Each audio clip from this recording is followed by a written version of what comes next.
Hello, and welcome to another exciting episode of Skeptics and Seekers Sunday Sermon. This is 4S. I'm David Johnson. Let's get started with me and you guys and gals. We do not have a special guest. I did want to get Andrew on the line for this follow-up since we kind of kicked this little mini series off on morality. We started it off with my moral philosophy, and Andrew also kicked in a bit of his, but scheduling as such, I couldn't get Andrew back for today. I also couldn't get Clint back for today or this weekend to follow on with the gifts of the Holy Spirit. I think that we'll be picking part 2 of that up next week, and I haven't gotten back in touch with Kevin yet, but hopefully the week after, actually the week after that, I've got a wholly different show. I don't know that will be showing up on my channel or not, so more on that. And then Kevin. So, I do have a little bit of a schedule in my mind. My schedule rarely plays out the way I intend it, but for those of you who want more Kevin, there will be more Kevin. I assure you, you do not want more Kevin more than I do. And I think that Kevin is going to be game for a few in the Parable series and other ramblings and thoughts. I love Kevin. We don't agree on a lot of things, but that doesn't matter. That has never mattered. We had such a fantastic conversation. I look forward to picking his brain on other things. When I talk to someone that I don't agree with, that gives me a greater opportunity to learn things because they're going to say things that I had not either agreed with or didn't know or hadn't thought of in a particular way. It's a good feeling, and those conversations do not have to be awkward and abrasive. I love talking to people, and if you want to be one of the people that I talk to, just come to the website skepticsandseekers.squarespace.com. Just log into any thread, log into your Discuss account and discuss away. You can just shout at me there. It doesn't matter what thread you put it on. Just let me know, hey, I'd love to be on the show. And we'll make it happen. You can send me an email directly, skepticsandseekers@gmail.com. I try very hard to answer every email in a timely manner. Now, if my voice sounds a little bit funny, it's because it's really strained right now. So I'm not going to be speaking loudly. I'm going to be speaking at a very conversational tone. I am hand-holding a microphone that should be on a stand. Don't ask. I'm always doing weird things with mics and audio. This is just one of them. And we're going to pick up the conversation that we started last week on morality. We did a big series on this a year or two ago, big panel discussions. This is one that I'm going to do every year, probably 2 or 3 episodes each time.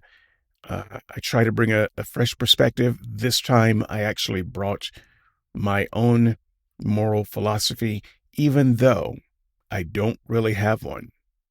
Some people get very confused by that. You can read my write-up. You can listen to the things that I actually say.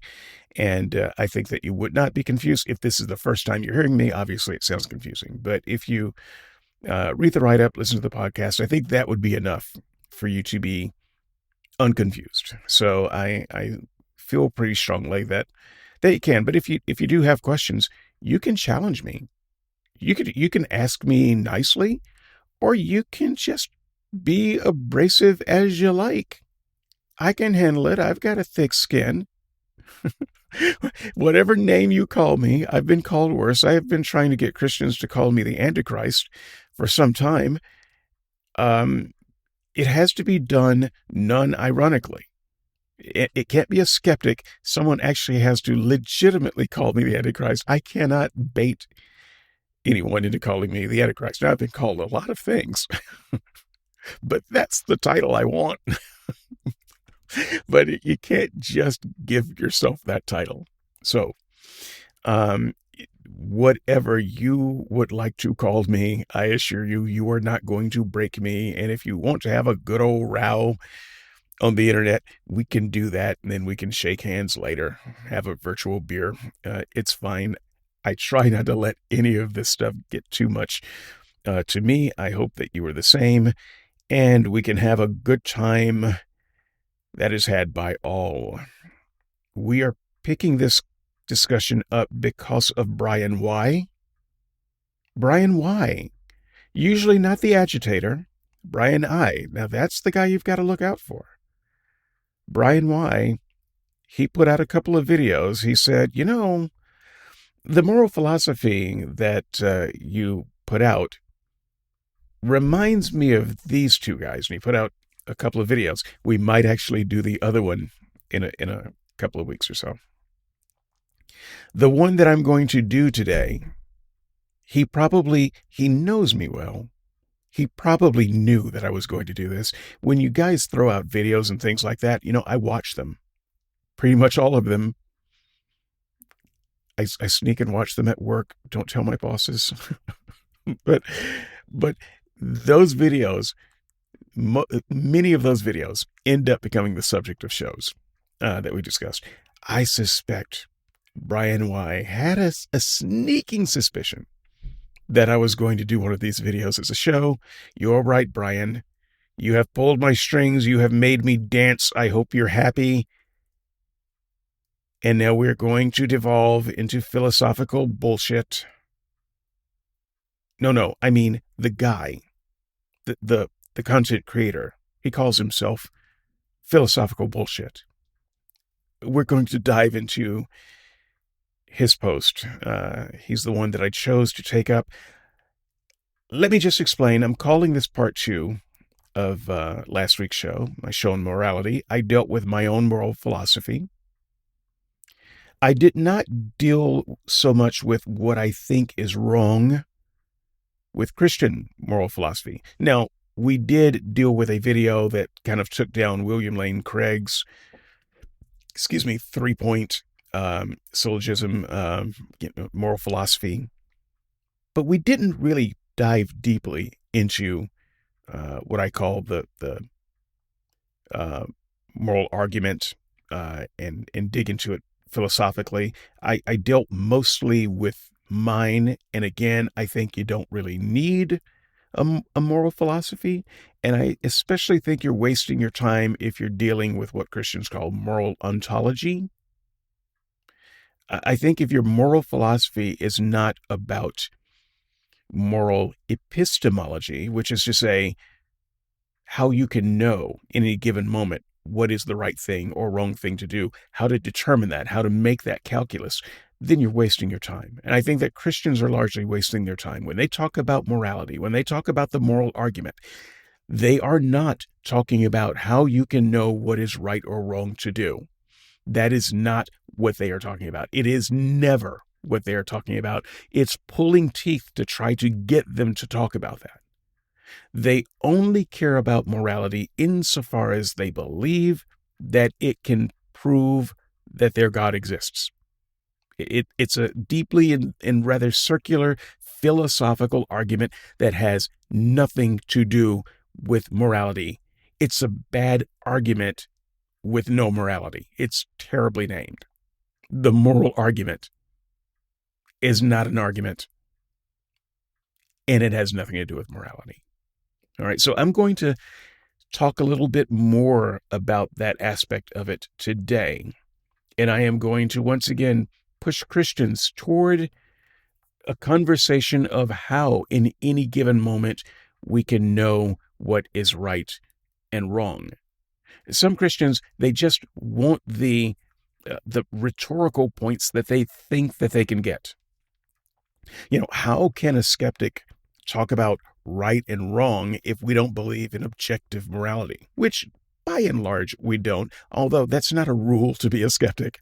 Many skeptics have uh, philosophies that include objectivity when it comes to morality, and that's fine. In fact, the moral philosophy that I laid out last week could also, if someone wanted to, become the basis of a type of objective morality system. That would be particularly going against my will and my beliefs, but it's out there. You can do with it what you want to. And I certainly wouldn't deny that it does have some aspects of an objective morality system. All right. But I don't think that's the way to go ultimately. So there are a couple of things that Christians are stuck on. And in order to talk to Christians about this, and I do hope to talk to Christians about this through this video, we will get to the video.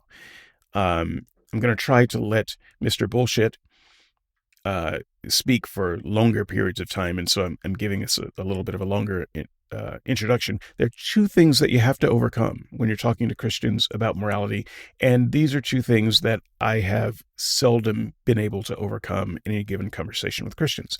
So thing number one is the moral ontology issue. They're really just concerned about what grounds your moral system. They're not talking about what is or isn't moral, but what foundation underpins your moral system. And for them, morality must be objective, or else it's not really worth anything. Is this just your opinion about what's good and bad versus someone else's opinion about what's good and bad? And no one has a privileged position over another one, and so no one can really say what is good or bad. If psychopaths want to kill, murder, rape, plunder, pillage, and that's what makes them happy, then who are you to say that they're wrong, and that sort of thing. If there's no objective morality, then you can't even say that torturing babies for fun is not wrong. You've heard all of these kind of mimetic talking points that are in an attempt to make an argument. You know all of these. Well, how do they go so far off the rail by coming up with these arguments? Because they're interested only in suggesting that morality has to be founded by a God. There has to be a single point where morality begins and ends, where morality can be judged, where it can be a thing. And that thing is their God. It's either the decrees of their God or the nature of their God. And when you push them to talk about, let's just grant all of that, consider all of that true. Now, how do we access that information to know what we should or shouldn't do in any given situation? I take this slight digression so that I can just praise Marvin a little bit on the board, because we have talked about this a lot on the board. I mean, we've argued about it a lot. We've argued about a lot of things, but I think we've had some good conversations about this. And Marvin has, in fact, spoken directly to this. I get so few Christians who I can talk to about this. I just want to praise Marvin for that, for being one of those. So Marvin, if you're listening, sincere thanks and respect for that. Most Christians, you can't get to talk about this, Marvin. I do hope you come along. I hope that we can have some more very productive, and if not productive, at least entertainment conversation on the board about this.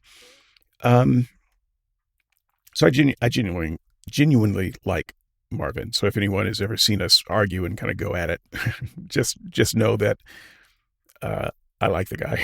So actually, I genuinely like Mac Attack as well.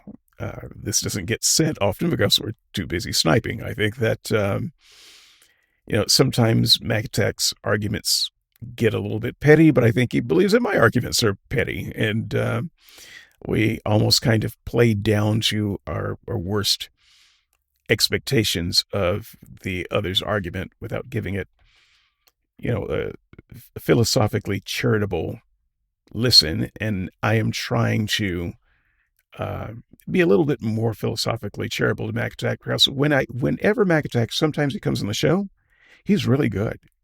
He's really good to talk to. It's a different guy, and so I'm going to continue to invite Mac Attack on the show because I think that's where he really shines. And he's one of my favorite people to talk to when I can just talk to him. So let that be known. And I guess since we're talking about old frenemies, I hinted that something was coming. I dropped a little teaser on the board. Dale Glover, my nemesis, my former co-host of Skeptics and Seekers, uh, and my good friend. Uh, I love him like a brother. I always have. So we've been doing shows together periodically lately, and we're going to be combining to do a show of much importance. I think both Christians and non-believers need to come together for this one. This show was Dale's idea. It's a good idea. It's the right idea. It's a thing that he has been doing and kind of leading the way in his community. I won't say much more than that. Um, and if you want to be one of those people that I talk to periodically on the show, I just want to say again, please do so. If you're afraid that it might devolve into an argument, well, I don't know, it might. But but the better, more likely thing is that it's going to be a great conversation, and it'll surprise you how much fun it is to do this live. So, what Christians want, now getting myself back on track, is to talk about moral ontology, and almost nobody wants to talk about that. Moral ontology is a waste of time to me, and I just don't see it as a real thing. I don't think that anyone needs quote unquote moral foundations for anything. They do need to know how to do moral calculus.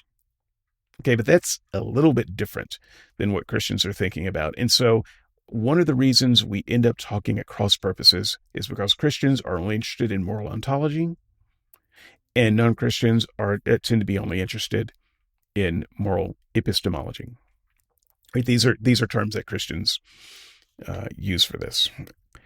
So I'm just sticking with the jargon that they've given us.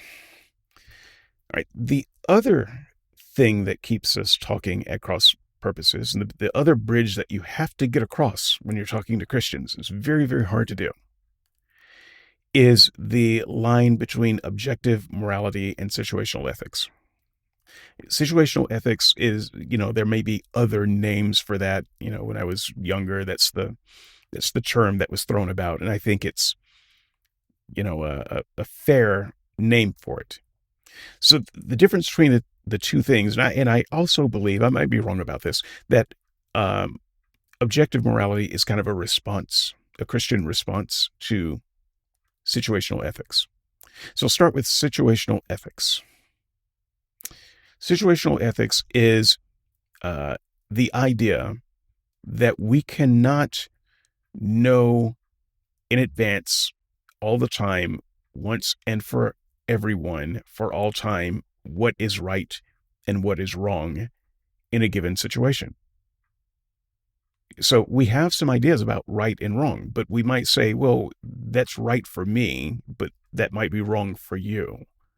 Or it's right for me in this situation, but wrong for me in another situation. And this makes moral absolutists very uncomfortable, because then they just wring their hands and get confused and maybe a little bit fearful, and I can understand it, actually. I understand the nervousness that is caused by situational ethics. I used to have it too. All right, so I'm not mocking or making light of this, but I know why it's such a hard barrier to cross for them. It's really scary stuff. So if you're saying that there's no way to tell what is right and wrong for all people for all times, how can you even make laws? Right? How can you ever know what is right and wrong? How can you ever call anything wrong or anything truly right if it's changing all the time, right? That's the fear. That's fear talking. I don't think it's their most rational self talking. It certainly wasn't mine. But it is a fear that you can understand. And so the response to uh, situational ethics is objective morality. So instead of situational, it's objectively right in all situations. It's objectively true in all situations, and it must apply equally to all people, as we are all, in fact, people who are created equally. Part of that equal creation is an equal responsibility to ethics and morality. And it is not situational and from person to person.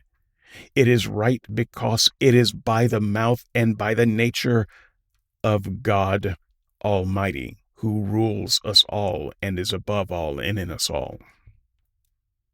And so, if we know what God believes is right and always right, and what he believes is wrong and always wrong, then you can also know that that applies to me, it applies to you, it applies to the person across the world, it applied then, it will apply tomorrow. And that gives them a certain peace, a certain comfort. Okay, so now we can know. We just have to do the math once, write once, apply everywhere. Do the calculus once of what is moral, and now we know. And the Christian also believes that that calculus has already been done, by and large. And so they just have to plug into the eternal, universal rightness and wrongness that emanates from God. And they don't have to do the work of morality anymore. They just have to plug in to the morality that's already been done. So these are polar opposites, these two things. One says, this is right for me, it's right for you, it was right yesterday, it's right tomorrow. Another says, well, this is right for me today, but may not be right for you tomorrow because the situation has changed. Right? Which one, if either, is right?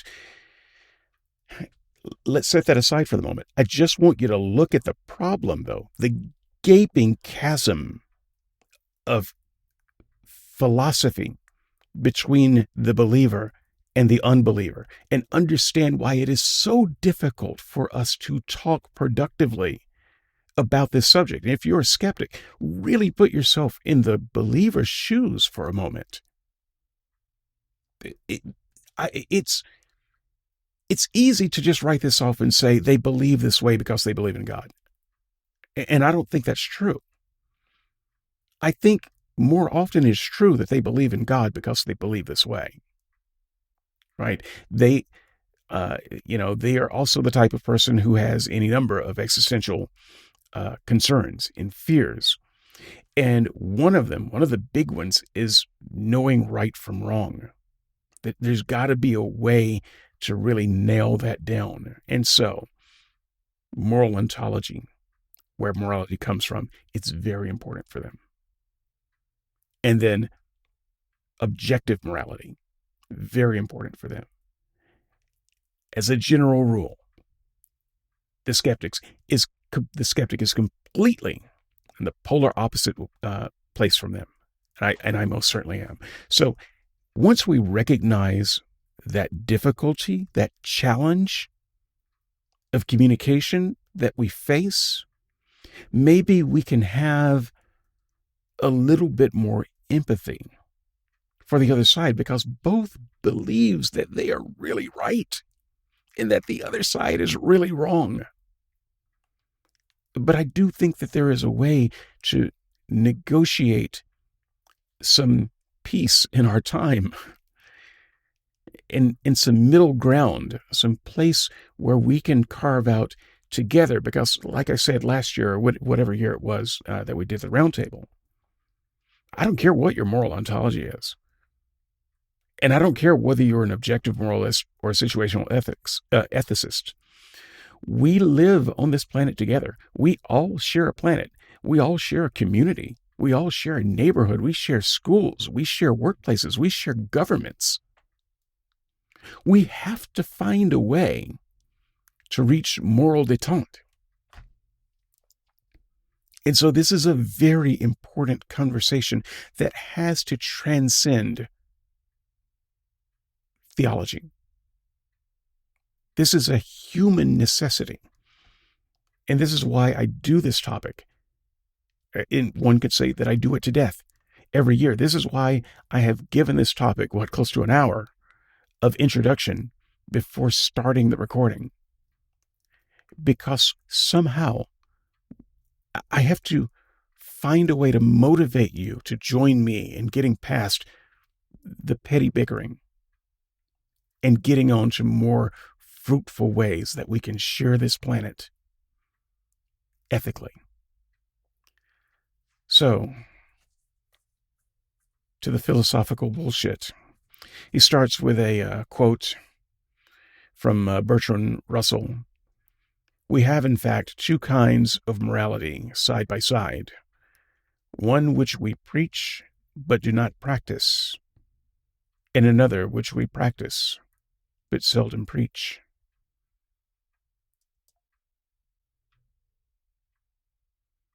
Let's get started.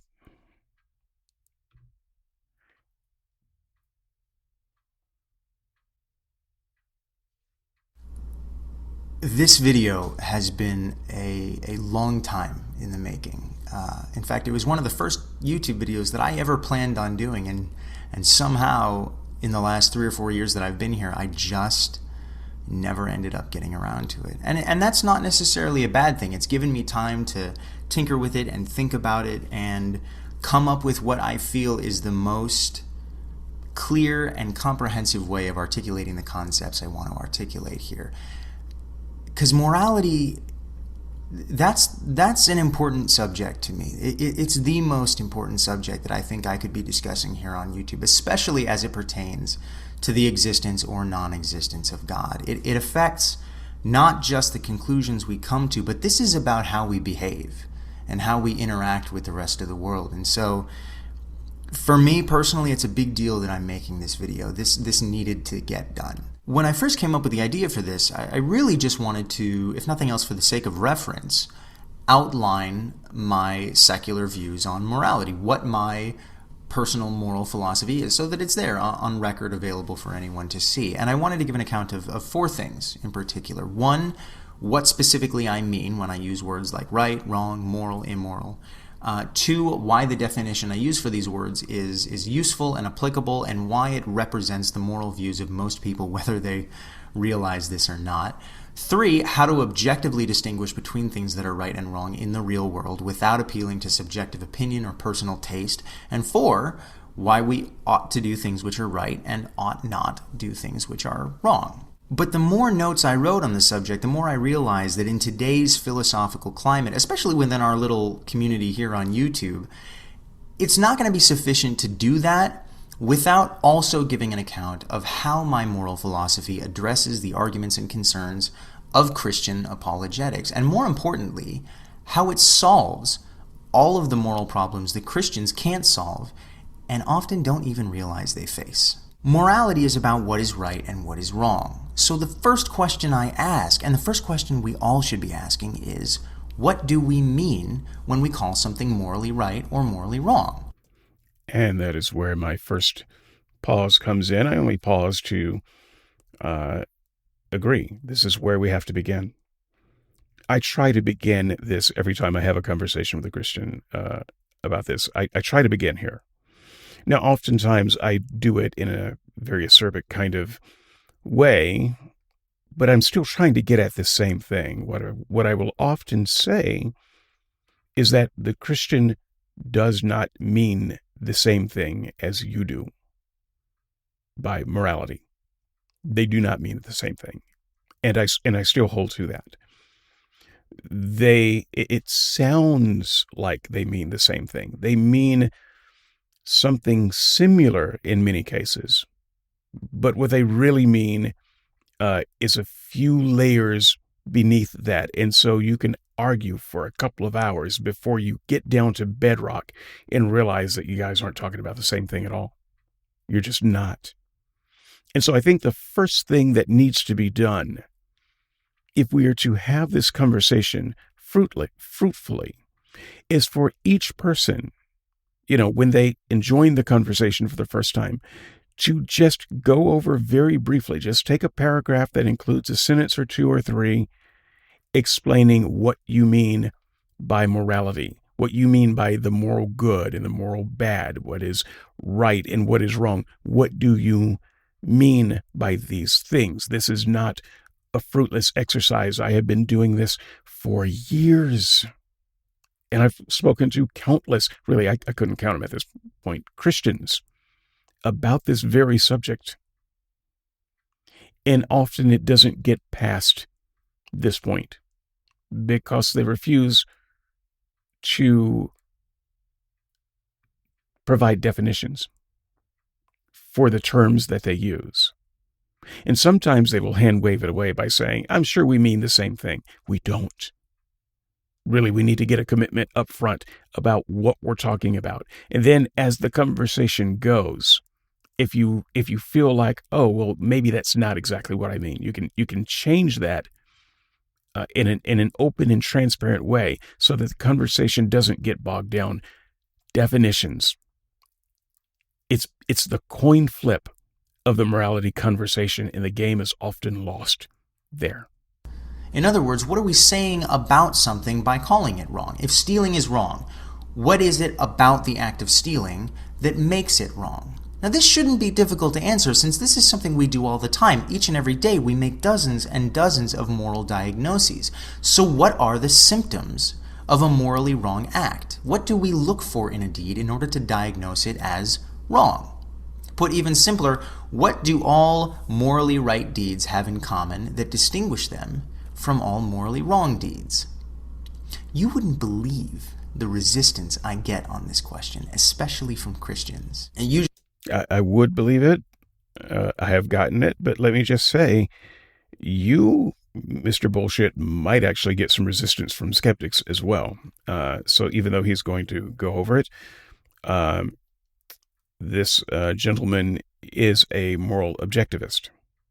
And many people in the community are moral objectivists. I am a moral subjectivist. I think I understand where they're coming from because by objective, they don't exactly mean the same thing that the Christian does. And so, when you're defining morality and they're talking about objective morality and you're talking about objective morality, it's often not quite the same thing. Once again, this thing is lost in definitions. And so if you wonder where he's going, he is a moral objectivist.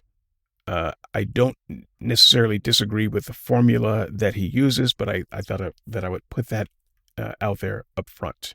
the first and most half-assed attempt to answer this question is to say that right is what we ought to do and wrong is what we ought not do. Stealing is wrong because we ought not steal. But that doesn't answer the question now, does it? It just puts it into different terms. What is it about stealing that makes it something we ought not do? What do we need to look for in a given act in order to diagnose whether it's something we ought or ought not do? If we don't know how to tell whether a given thing is morally wrong, how can we know that it's morally wrong in the first place? Now, I ask this question of my detractors as a courtesy. But as far as I'm concerned, you can only decline to answer the question so many times before you forfeit your right to define your terms, at which point I'll be happy to do it for you. So just to be clear, I don't think anyone ever forfeits the right to define their terms or even redefine their terms, and we never have the right to define terms for another person. If you really want to have the conversation with another person and they refuse to define their terms, rather than define their terms for them, you should simply cease the conversation. Because whatever ensues beyond that, it's not actually a conversation. Here's what I understand the terms morally right and morally wrong to mean. A particular action or choice is moral or right when it somehow promotes happiness, well being, or health, or it somehow minimizes unnecessary harm or suffering, or it does both. A particular action or choice is immoral or wrong when it somehow diminishes happiness, well being, or health, or it somehow causes unnecessary harm or suffering, or again, it does both. And So there's another category that I would include that he does not. And in fact, I think it's the biggest of the categories, which is those actions, those behaviors, thoughts, attitudes, beliefs that do neither, that are neither beneficial or harmful. They are morally neutral. They are amoral.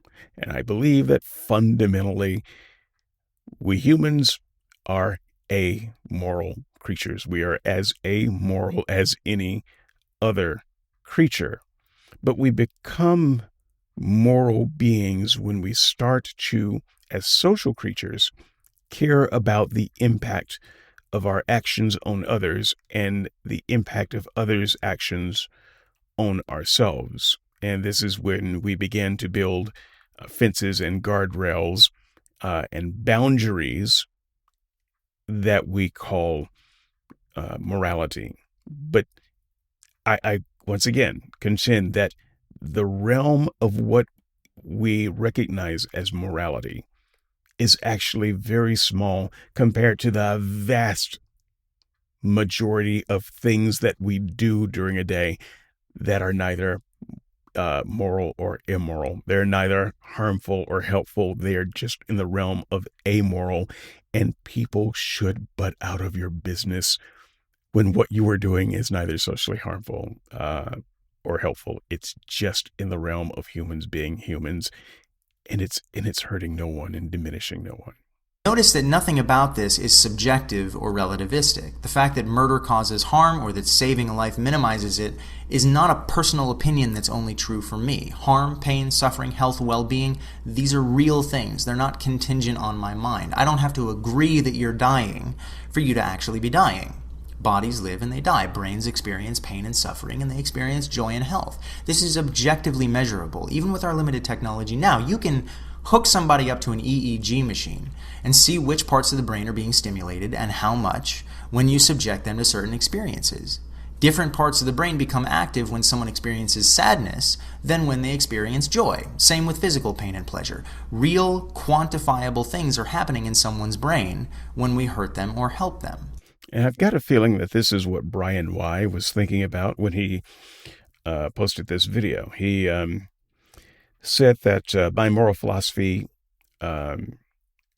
reminded him of the philosophy of this guy, and he's right. We share this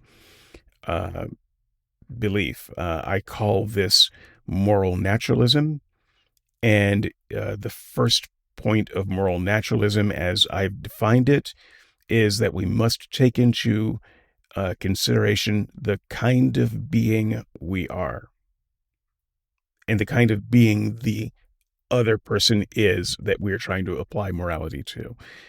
There are certain objective truths about the kinds of beings we are. And that has to be the first step along the way in determining whether an action is good or bad, right or wrong. Now, where I would part ways with this person a little bit, but maybe not a lot of bit here. We'll see how it progresses. But a little bit is to say that there would be objectively right and wrong answers for how to promote, again, what I would call flourishing. Because there may be a lot of ways to do that. And there are a lot of variables involved. And so I would not say that there is only one right way of being or one right action that you can take to create the most flourishing in that situation.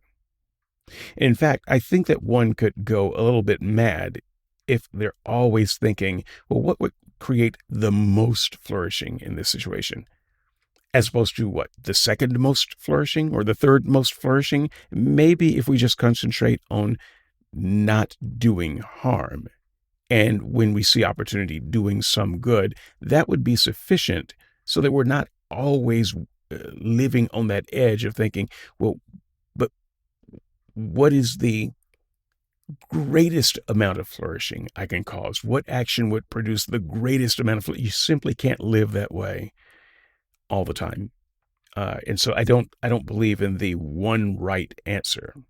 And so this is one of the reasons I would back away from the idea of objective right and wrong answers. There may be two answers that seem to be right.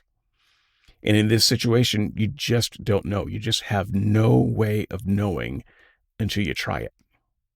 And then when you try it, you might realize, okay, well, that way didn't work out. Doesn't even mean that that was the wrong thing to do. Maybe you didn't do it right. Okay. Maybe the situation wasn't just right for that thing. Um, and so I think it's really, really hard to narrow down the objective best thing to do in any given situation. So I think that we have to keep it a little bit more loose than that. We simply don't have the apparatus to calculate at that level the best thing at any given situation. Now, it may be a subjective experience for them, but it's objectively happening. Now, of course, the question is, do you really need state-of-the-art technology to tell you that raping someone will almost certainly cause them to suffer? Now, Christians and other theists may complain that while it is objectively true that something like rape causes unnecessary suffering, it is merely my subjective personal opinion that morally wrong be defined as something which causes unnecessary suffering. Well, yeah, of course it is. There's no such thing as a correct or incorrect definition. The meanings we assign to certain combinations of letters and sounds are always arbitrary and subjective. Agreed.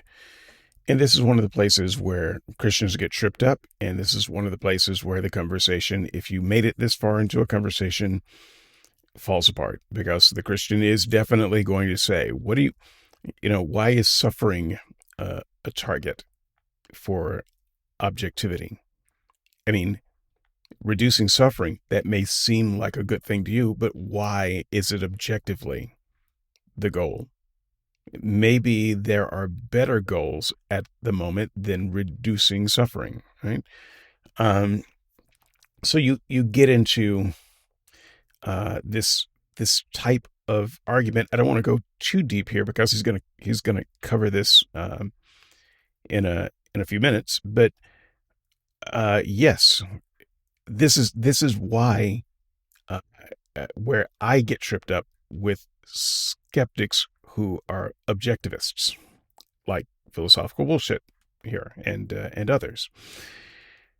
Um, what the Christian means by objective is that the goal itself is also objective. It's not some subjective goal.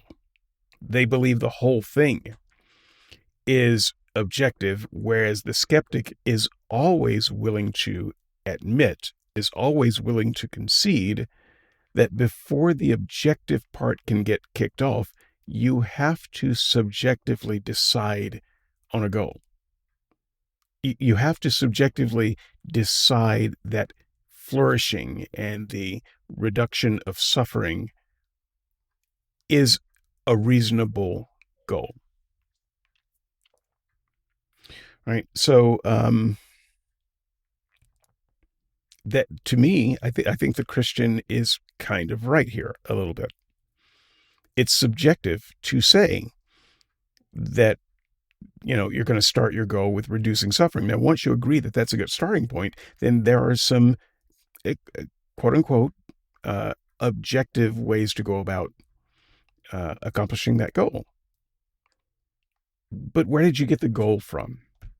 So I just think that if Christians are going to play this kind of philosophical morality game, then maybe we acknowledge how Christians are using the terms and stop trying to use those terms the same way, because we don't mean the same thing when we say objective, because the Christian would not agree that is being objective. They would say that is subjective.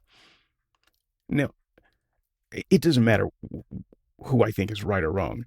The thing I want to point out is that they are speaking at cross purposes already here. So uh, this person is claiming to have an objective morality system. Christians claim it. But at the end of the day, because of this thing that I'm pointing out right now, uh, they simply don't agree on what they even mean by objective. So let's make sure that we clear the table of that before moving forward. And I would be very, very happy if skeptics just stop calling their moral philosophies objective when talking to Christians, because it just doesn't mean the same thing. Christians aren't hearing it the same way. And no matter how you define it, they are not hearing your definition. They're only hearing theirs. What is not arbitrary or subjective is which phenomena fit those definitions once they're established and which phenomena don't. So given my definition, is rape objectively wrong? Of course, because it objectively causes unnecessary harm and suffering, and it diminishes health and well-being. Rape is wrong. This is a moral fact. So a Christian might now say, but that's not what right and wrong really mean. Right and wrong is about fill in the blank. Oh, so now suddenly you're interested in defining your terms. Well, okay, that's fine, but now all you've done is offer your own subjective personal opinion on what definition you think we should assign to the words right and wrong, just like I did. Now, even if Christianity were true and God objectively has this nature and objectively gives us that command, it doesn't mean that it's right to follow God's commands unless that's how you're defining right.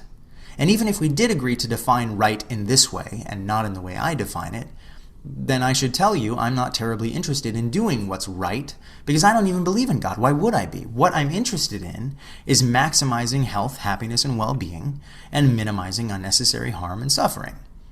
So if you really want to degenerate into fighting over verbal real estate, if you really want to stick a flag in words like right and moral and insist that they be defined the way you want to define them, then that's cool. Obviously, I'm not talking about that then. You can have the word right. It's okay. It's just a word. I'll find some other arbitrary combination of vowels and consonants, and when you're ready to grow up and discuss things that actually matter, I'll be right here. So honestly, I wanted that to play through because I totally agree. Totally agree. I'm completely on board there.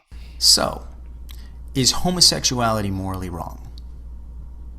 Well, it depends on what you mean by morally wrong. Now, doesn't it? If you mean something that causes unnecessary harm and suffering or diminishes health and well-being, then no, homosexuality is not morally wrong because it doesn't do those things. On the other hand, if what you mean by morally wrong is something which deviates from the biblical God's commands or nature, then yeah, okay, homosexuality is morally wrong. So I would just caution Mr. Bullshit here that the Christian would not necessarily accept that. In fact, if you're debating a Christian about homosexuality and whether it's wrong or not, they will, and I know that what I'm about to say next is, going to ruffle some feathers, they will pretend to care about the health and well-being of the homosexual and try to produce statistics and articles and such that prove that homosexuality is harmful. And so they would say, by your definition, homosexuality does cause harm and therefore it's wrong. Their data is always spurious at best, utter bullshit at worst, and utterly irrelevant at its truest, because they don't give a tinker's damn about the health and well-being of homosexuals. And so, that's one of those places where the conversation, where the discussion will go south. You say homosexuality doesn't cause any harm. The Christian says, no, homosexuality causes great harm. And you actually have no way of resolving that until you both agree on what it is you mean by harm. But while there is no such thing as correct or incorrect definitions, there is such a thing as meaningful and meaningless definitions, useful and useless definitions, consistent and inconsistent definitions. And with this in mind, the meaning of words like moral, immoral, right, and wrong in a Christian worldview are not without devastating problems. The Christian philosophy of morality always seemed to me like living in an M.C. Escher staircase painting. You know what I mean? How many steps is it going to take you to realize you're not getting anywhere? And you never will. Enter the Euthyphro dilemma. Is something moral because it's commanded by God, or does God command it because it's moral? Now this So anyone who's confused by that, you're used to hearing Euthyphro dilemma. He's saying Euthyphro, same thing. This is a question I was asking on YouTube long before I ever even realized that this is an actual thing called the Euthyphro dilemma, because it seemed like such an obvious problem to me. It forces the Christian into a dichotomy. If the former is true, then morality becomes arbitrary. And no matter what God commands, it'll be moral by definition, even if it caused, say, endless unnecessary suffering. This is a problem because it renders it a meaningless tautology to say that God or God's commands are good. Now, on the other hand, if the latter is true, then it means God is appealing to some moral standard external to himself, making him just the messenger rather than the actual source of morality itself. And this, of course, exposes theism as unnecessary for objective morality altogether.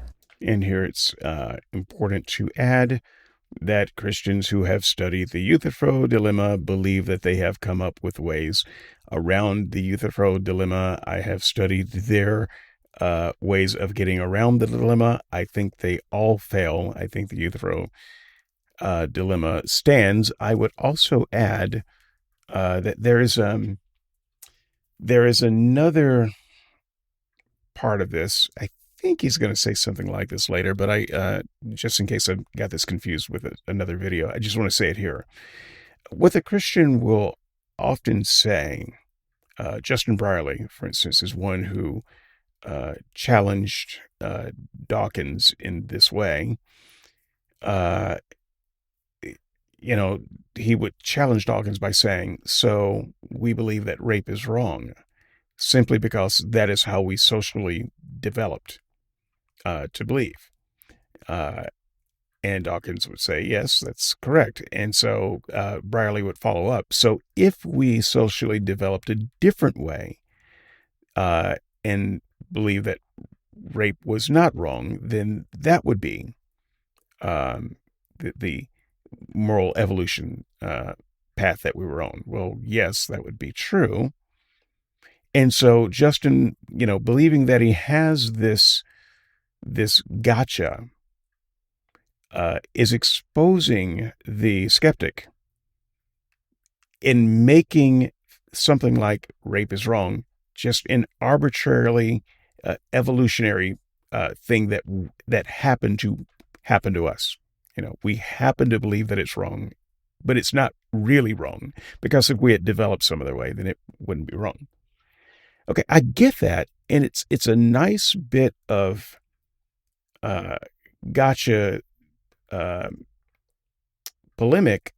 It's just not useful for the Christian. And what I wish someone would be clever enough to say on the spot when that challenge is thrown at him is, okay, but you believe that rape is not wrong because God said it wasn't wrong, right? But if God had happened to say that it is not wrong, then it wouldn't be wrong. Would that be right? It's the same type of dilemma. It's not a better position. It's exactly the same position. And so both sides still have to get at the core of why rape is wrong.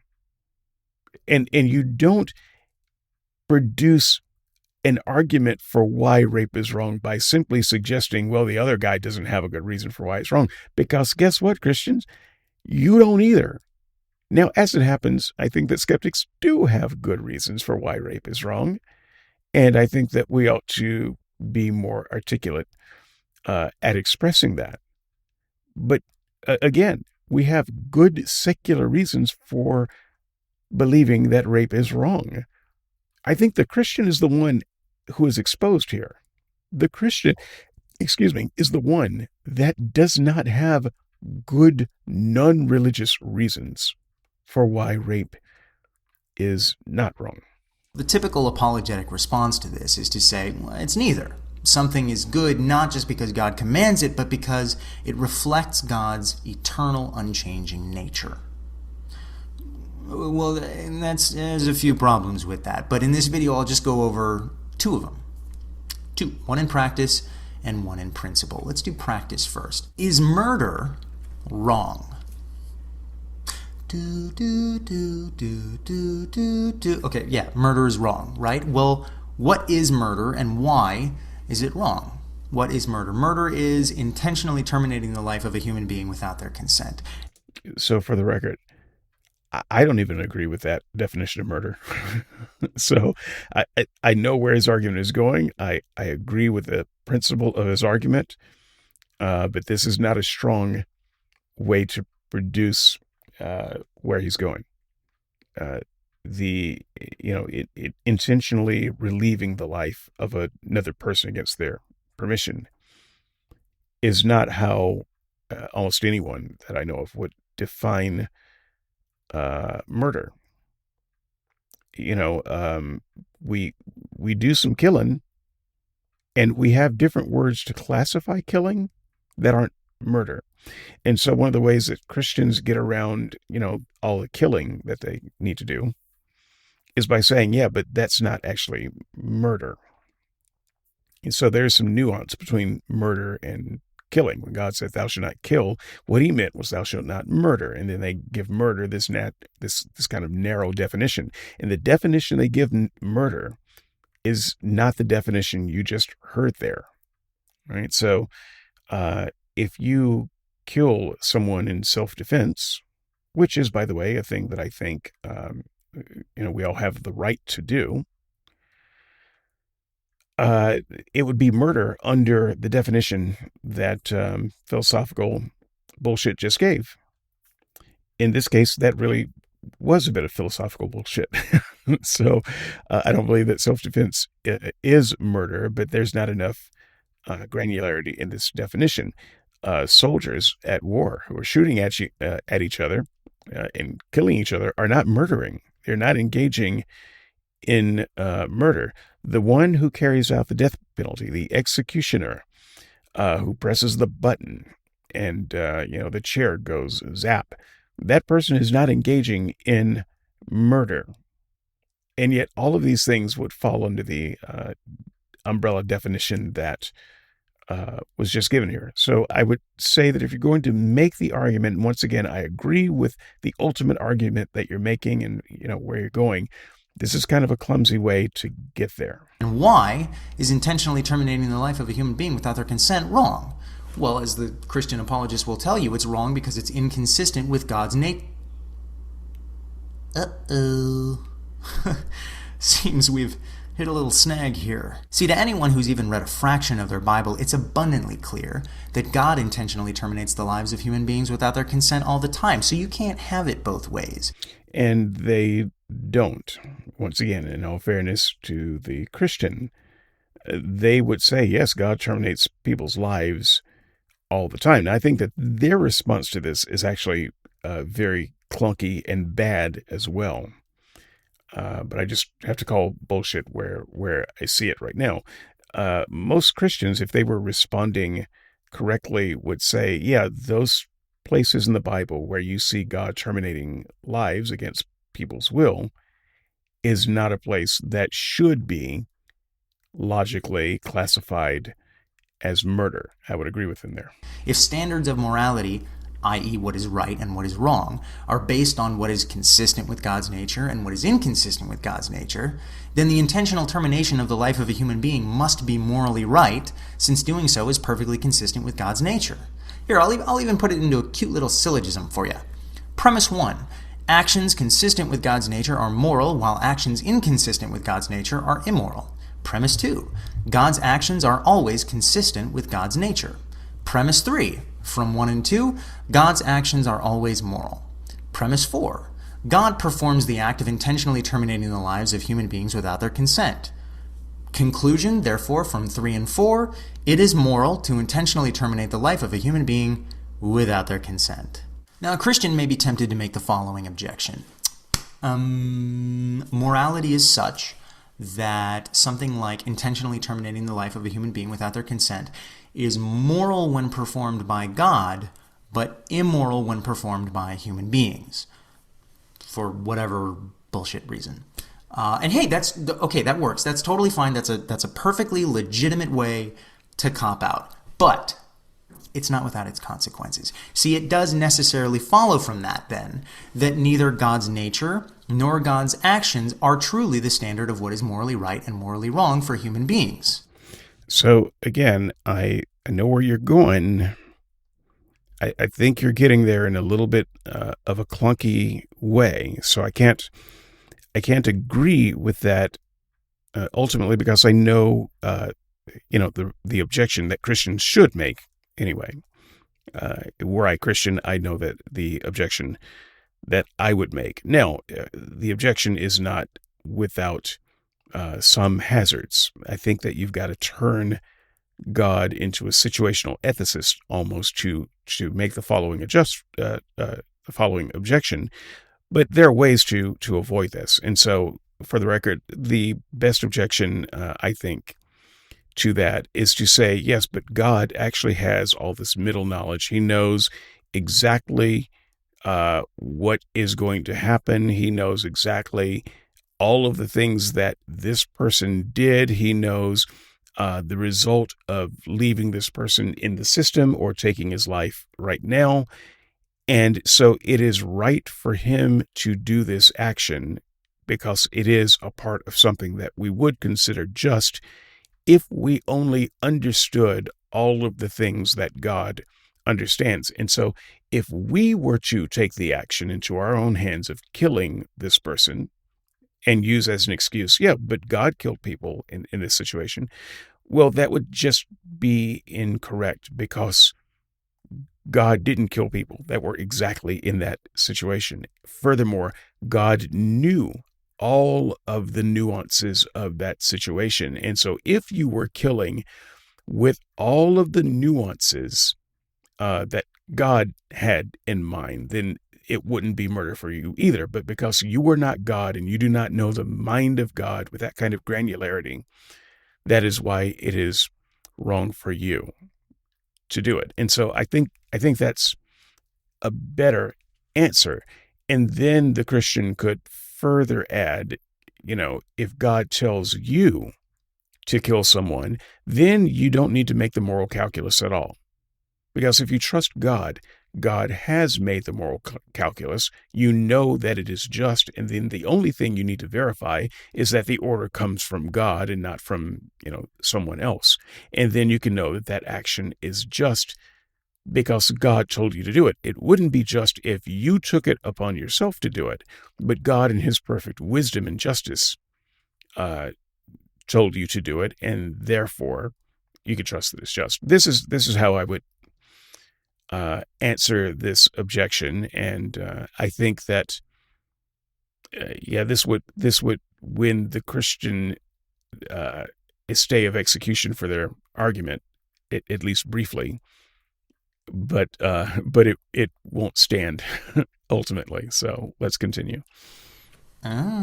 See, if intentionally terminating the life of a human being without their consent is not morally wrong because it's against God's nature to do so, it clearly isn't, then why is it morally wrong?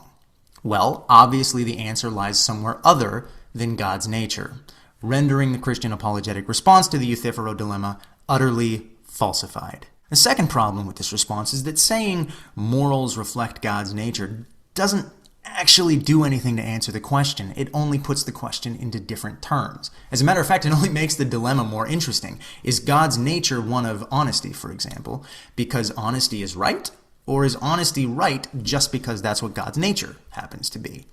To say that God's nature is one of honesty because honesty is morally better than dishonesty certainly wouldn't answer the question. Any 4-year-old could obliterate that account of morality just by having the capacity to ask, why? Why is honesty morally better than dishonesty? Well, because honesty reflects God's immutable nature, whereas dishonesty doesn't. Yet why is God's immutable nature one of honesty rather than dishonesty? Oh, because honesty is morally better than dishonesty. Yeah, and why is it again that honesty is morally better than dishonesty in the first place? Oh, because honesty reflects God's immutable nature, whereas dishonesty doesn't. Round and round you go. And here I fully agree with his assessment. The thing is, statements like lying is morally wrong or God is morally perfect are completely meaningless in a Christian worldview. The standard Christians use to assess God's moral perfection is, well, God. So to say that God is perfect in a Christian worldview has zero meaning besides God is himself. And to say that God reveals what is good has zero meaning besides God reveals whatever he reveals. These same statements can be made about anyone or anything. Randy is morally perfect. What does it mean to be morally perfect? Well, to be morally perfect means to have the moral character of Randy. Well, why does being perfect mean having the moral character of Randy? Because Randy is morally perfect, duh. So basically, being morally perfect on the Christian worldview means that God has the moral character of himself. Well, that's informative. I agree. I share the disdain that he has of this type of circular reasoning.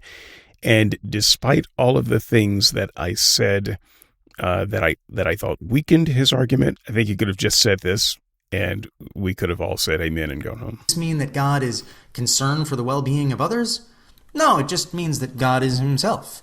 Does it mean that God's commands minimize unnecessary harm and suffering? No, it just means that God is himself. Does it mean that God's commands propagate justice and equality? Nope, just means that God is himself. Could God's commands spawn unfathomable suffering and harm and still be good by definition? Yes. Could God's commands eradicate justice and equality and still be good by definition? Absolutely. Could God have complete and utter hatred for all other beings and still be good by definition? Of course. No, actually, on this one, because by definition, by Christian definition, God is love, and so that characteristic of God has simply been defined into existence. But once again, if we're talking about the Christian God, the God that Christians believe in, we have to take that into account. So I'm going to say no on that one. In Christianity, God is good only by definition and in no other sense. I would say yes to that. Good in Christianity has no meaning apart from whatever God's character happens to be. God's character could be harmful, it could be violent, dishonest, cruel, apathetic, and indeed many critics of Christianity would say this about the biblical God, and yet it would still mesh perfectly with the Christian definitions of good and perfect. Can we be honest enough at this point to admit that the statement God is good or God is perfect is not a meaningful statement in Christian theology? It has no substance. It has no descriptive power, and no inferences can be made from it. Agreed. And this is a thing that I have challenged Christians over the years in conversation. How can I know? Christian, please tell me, how can I know if God is good outside of God through the Bible telling me he's good? How do I get to judge his character and verify, to validate that God is good? And they simply cannot give us a way to do that. And the same can be said of the statement, what God commands us to do is good. Meaningless redundancy. What God commands us to do is what God commands us to do. Now, aside from punishment or reward, we don't know why we should do what God commands us to do, because we don't know what it means to say that a particular action or command is good other than the fact that God commanded it. Is it good to love our neighbors because doing so is conducive to a thriving community? Well, yeah, you would think so, but no. No, that's not why loving our neighbor is good, not according to a Christian theologian anyway. The reason it's good is only because it's something God commanded, regardless of how conducive it is to a thriving community. If it were completely detrimental to a thriving community, it would still be good by definition alone because it's something God commanded.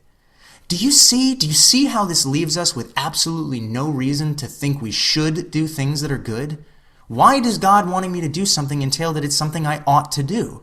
After all, the fact that God commands something does not entail in any way that the outcome of doing so will be a positive one for myself, for my community, or for the world. In principle, the two have nothing to do with each other. But what if a Christian objects to this by claiming that what is commanded by God and what is conducive to our well-being and a flourishing community are actually synonymous, that God's nature and thus his commands are prescriptions for maintaining a happy, healthy, cooperative, flourishing society.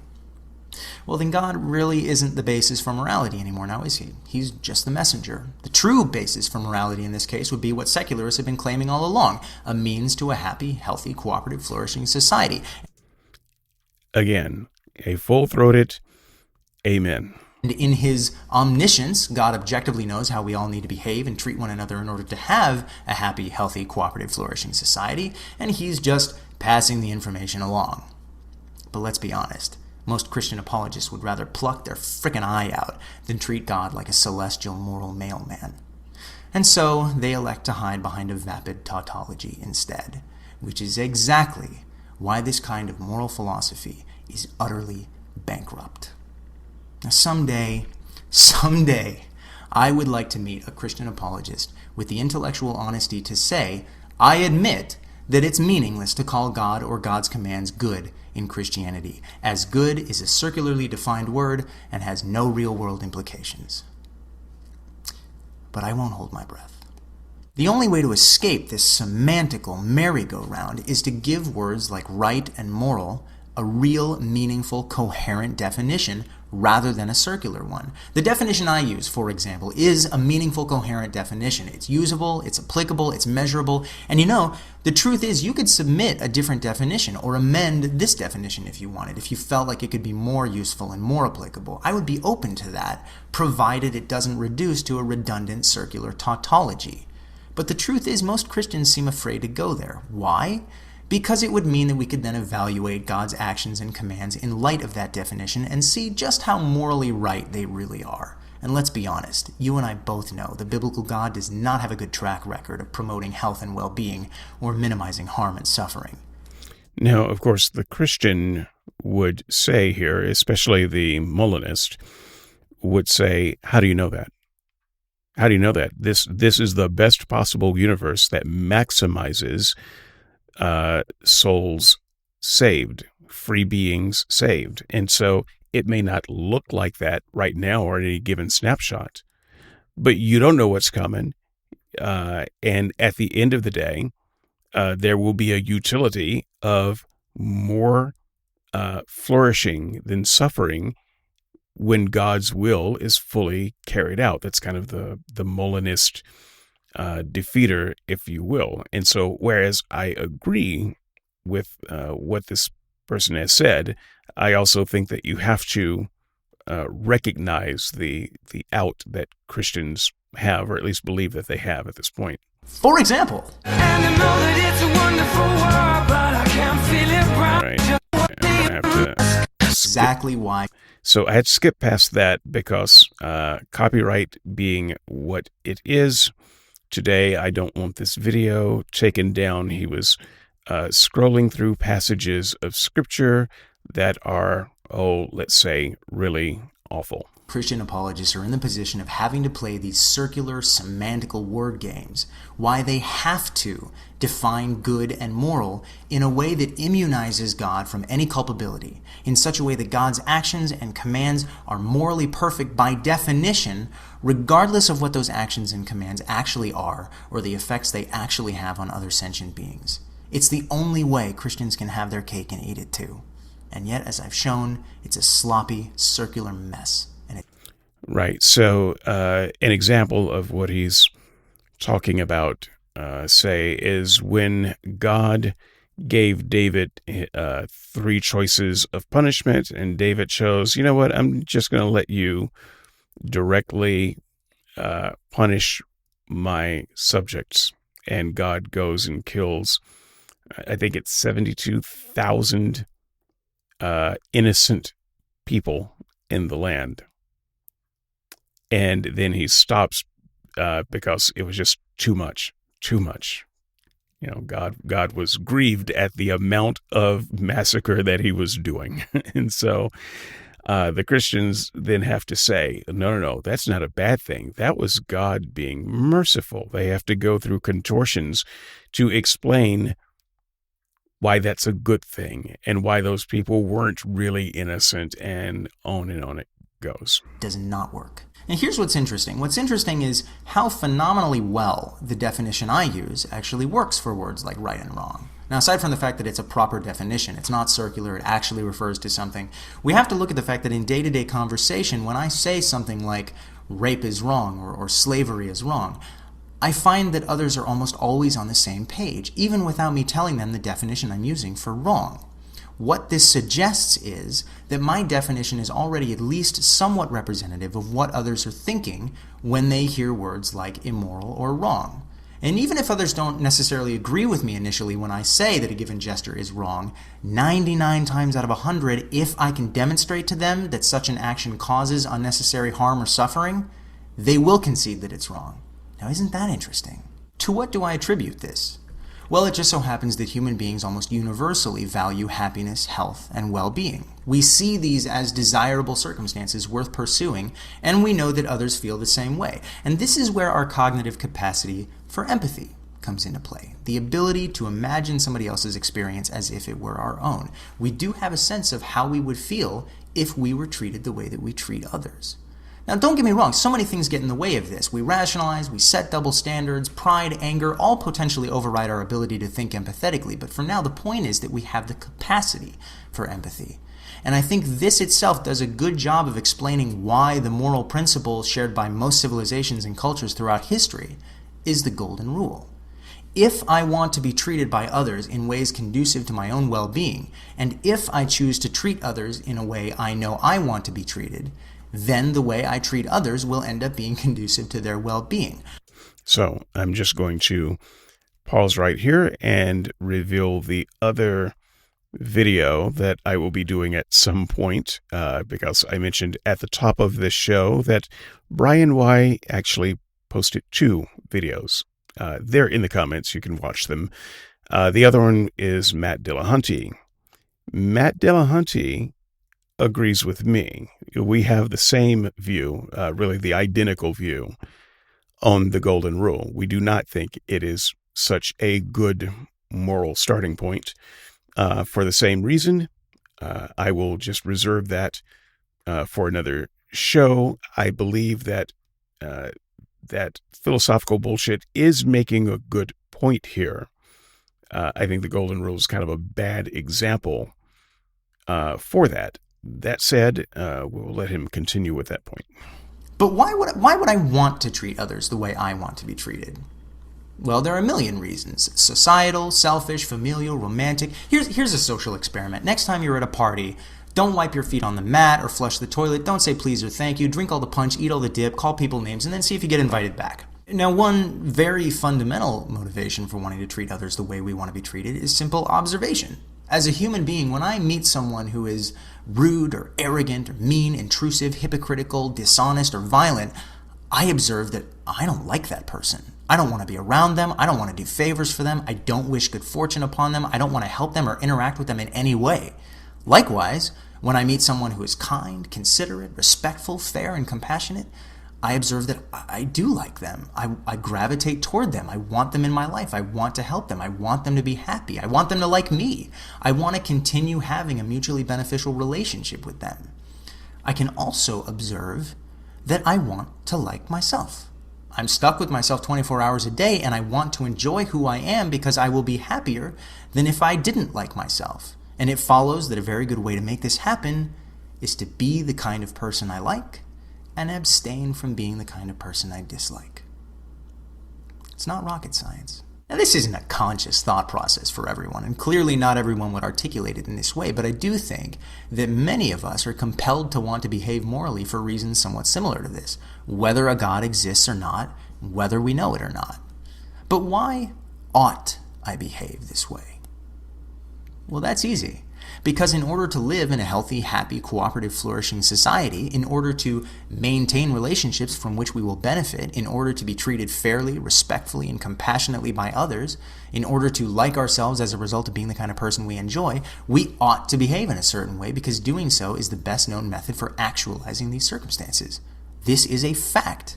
If you don't desire these circumstances, if you inexplicably prefer an unhealthy, unhappy, uncooperative, failing community, if you prefer to alienate yourself from relationships that would be beneficial to you, if you prefer to be treated with hostility, disrespect, and contempt, if you prefer to be the kind of person you dislike, then by all means behave immorally.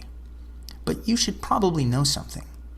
I and the overwhelming majority of our community do desire a healthy, happy, cooperative, flourishing society, and we will try to coerce you to behave in a way conducive to that.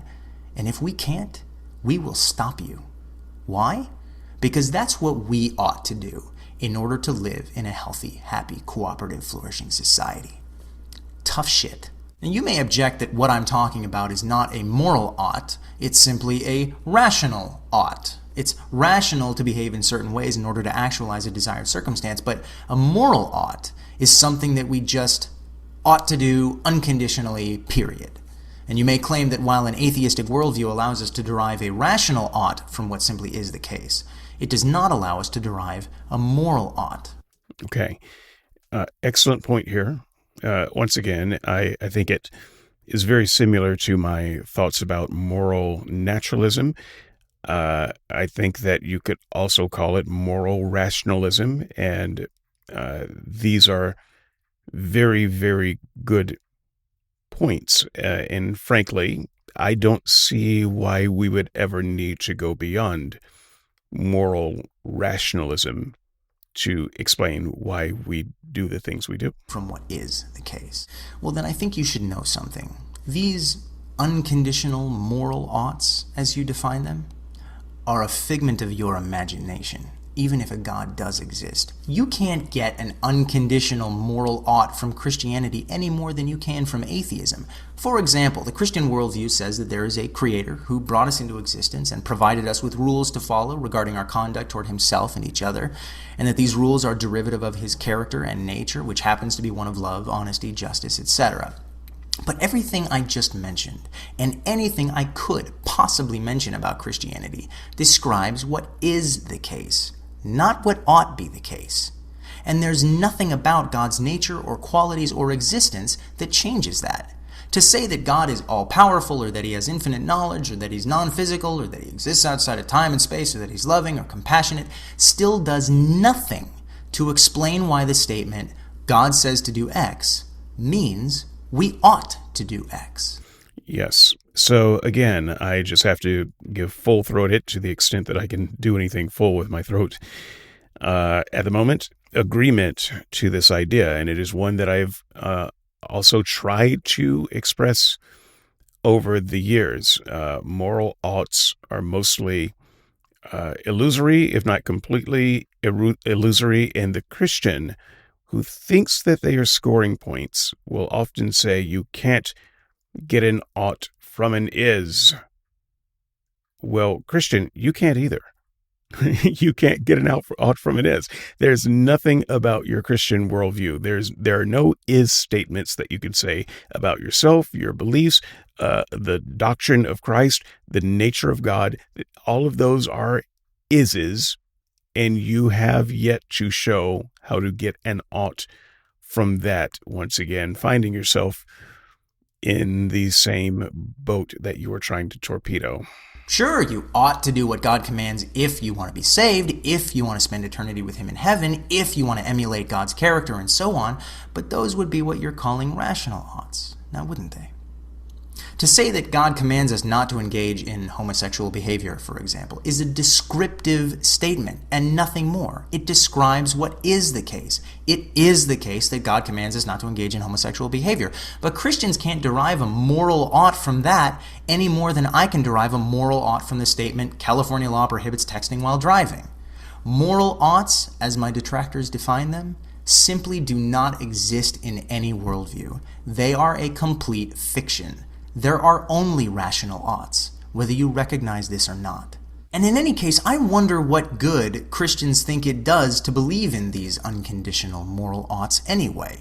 If I, for some reason, preferred an unhealthy, unhappy, uncooperative, failing community, if I preferred to alienate myself from relationships that would be beneficial to me, would believing that my behavior violates some unconditional, absolute, intangible moral ought dissuade me from behaving that way? It doesn't even dissuade Christians from behaving that way. No, not at all. I'm still going to behave whichever way is conducive to my desired circumstance. Now, let's say you told me that the creator of the universe wants me to change my behavior. Well, whether I change my behavior or not is going to be contingent upon whether I care about doing what the creator of the universe wants me to do. Maybe I care, maybe I don't, but however I proceed will be according to which circumstance I desire. What if you told me that I would spend eternity in hell if I continued to behave in this way? Well, whether this works on me or not, it proves that my actions are still contingent upon desired circumstances, not some intangible absolute moral ought. If I wish to avoid hell, I have a reason to change my behavior. But if I prefer hell, I have zero reasons for changing my behavior. And you can bet that I won't. Also, not just that you prefer hell, I don't want you to walk into that particular rhetorical trap. No one prefers hell who believes in hell. We simply don't believe in hell. We are not asking to go to hell. Nobody wants to burn in hell. We just think it's claptrap. We think it's nonsense. So maybe first show us a hell. And that might be one step toward showing that we're on our way toward it.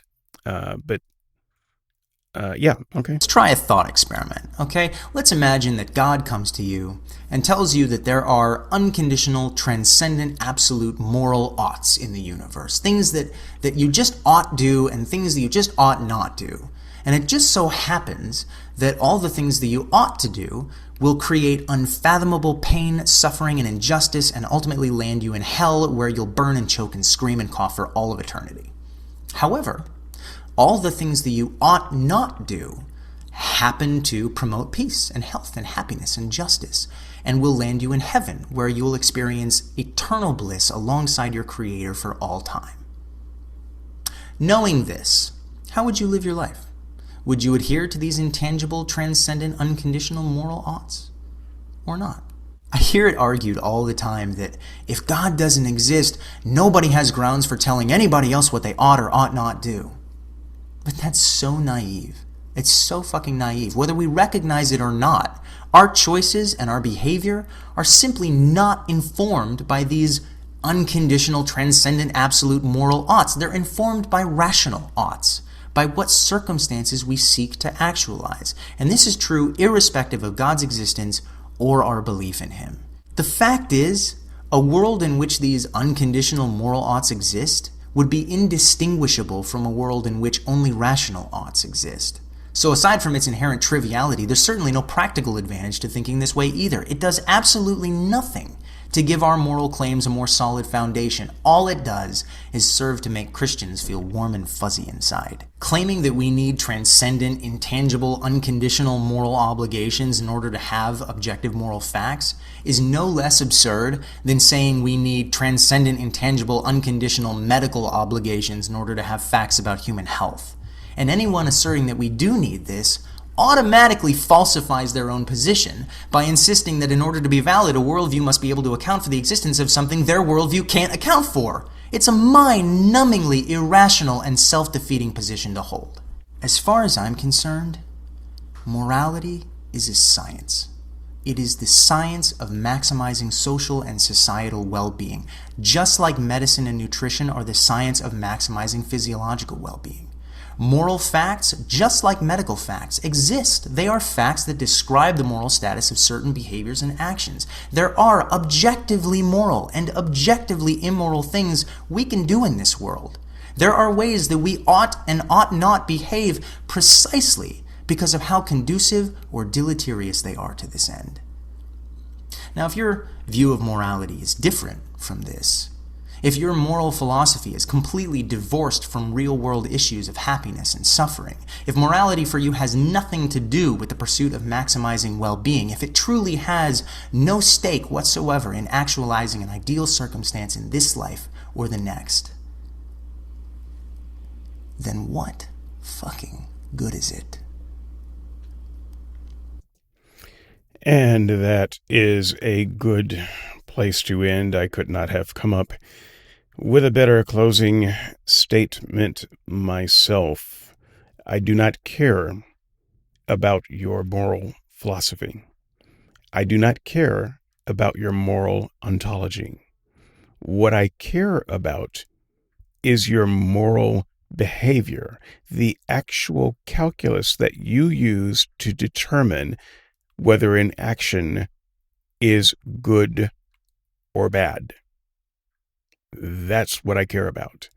And if your moral philosophy doesn't get you there, then it helps no one. And I don't know what you're talking about. And I'm pretty sure you don't know what you're talking about either.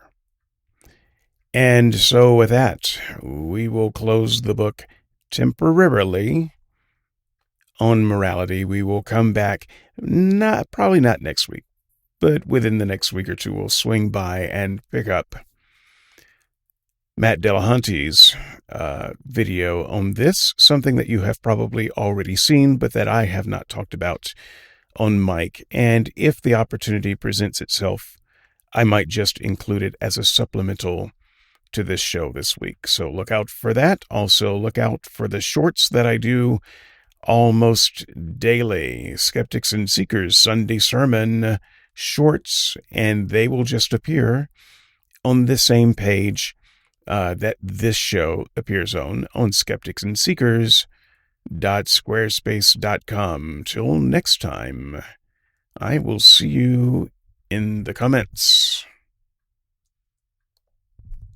I'm out.